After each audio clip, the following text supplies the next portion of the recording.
बघा,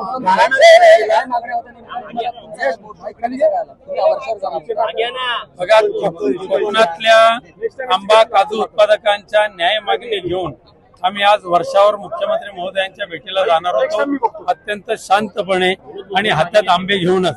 परंतु दुर्दैवाने ह्या देवेंद्र फडणवीसांनी वर्षावर यायचा दरवाजा आमच्यासाठी पोलिसांचे दांडे उभारून आणि बॅरिकेड टाकलेले जे होते त्याने बंद केला आणि आम्हाला जबरदस्तीने पोलिसांच्या गाडीत बसून या ठिकाणी आणलं.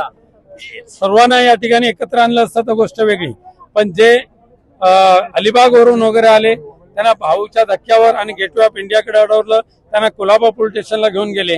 काही चर्नी रोड स्टेशनला जे उतरले त्यांना गाडीत भरलं आणि त्यांनी दादरला घेऊन गेले. काही आमचे नेते जे आहेत राजू शेट्टी आणि हर्षवर्धन सकपाळ यांना डोंगरी पोलीस स्टेशनला घेऊन गेले. अशा पद्धतीने ह्या आंदोलकांना एकत्र येऊ न देता आंदोलन चिरडून टाकायची घाणेरडी पद्धत जी देवेंद्र फडणवीसांच्या सरकारने अवलंबिली त्याचा आम्ही धिक्कार करतो. आणि अशा पद्धतीने कोकणवासियांच्या भावनांशी खेळण्याचं जर तुम्ही काम करत असाल तर केवळ कोकण नव्हे, संपूर्ण महाराष्ट्र कोकणच्या पाठीशी मजबूतीने उभा आहे. पुढच्या आंदोलनाची दिशा तुमच्या काय असेल? पुढच्या आंदोलनाची दिशा आम्ही लवकरच 1-2 दिवसामध्ये बसू एकत्र आणि नक्की ठरवू, पण कोणत्या परिस्थितीमध्ये कोकणवासियांना आम्ही वाऱ्यावर सोडणार नाही. सर, वेगळा प्रश्न आहे, महागाईचा भडका वाढत चाललेला आहे. आता इंधन देखील महाराष्ट्रामध्ये खूप जास्त प्रमाणात महाग होत चाललंय. एका बाजूला मोदी आवाहन करतायत, दुसऱ्या बाजूला इंधन दरवाढ आता महाराष्ट्रात खूप जास्त झाली. आता मोदींचा खरा चेहरा भारतवासियांना दिसून आलेला आहे. काल परवापर्यंत जोपर्यंत निवडणुका होत्या तोपर्यंत ते गप्प राहिले, जुमलेबाजी करायच्या घोषणा दिल्या. पण आता निवडणुका संपल्यानंतर संपूर्ण महागाई वाढली.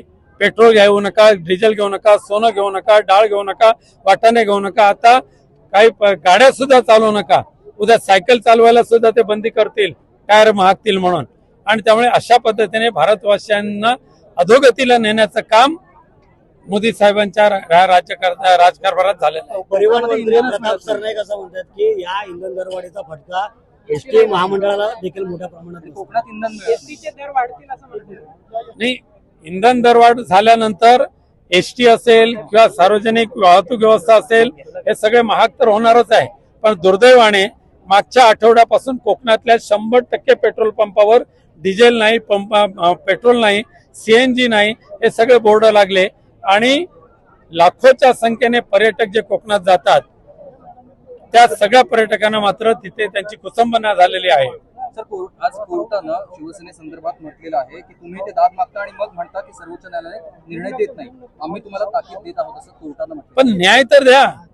ताकीद आम्ही ऐकली आहे, पण न्याय मिळाला पाहिजे. न्याय द्या, न्यायासाठी आम्ही तडपडतोय ना. धन्यवाद.